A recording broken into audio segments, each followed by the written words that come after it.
sou mucongo, não é? Naturalmente falo Kikongo. Eu sou mucongo, não é?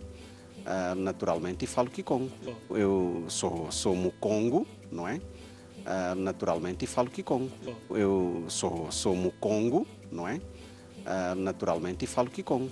Eu sou mucongo, não é? Naturalmente falo Kikongo. Eu sou mucongo, não é? Naturalmente falo Kikongo. Os nomes em Kikongo são um bocadinho difíceis, não? Não, por exemplo, veja, Kunzika. Se pronunciar para quem não sabe falar um bocadinho da língua. Não, porque vocês são, não sei o que eu vou dizer, sabe pronunciar palavras muito difíceis de roupa, de chinês, mas quando você depara-se com já me tira, essa língua essa língua estrangeiro, esse é estrangeiro. Eu sou mucongo, não é? Naturalmente falo Kikongo.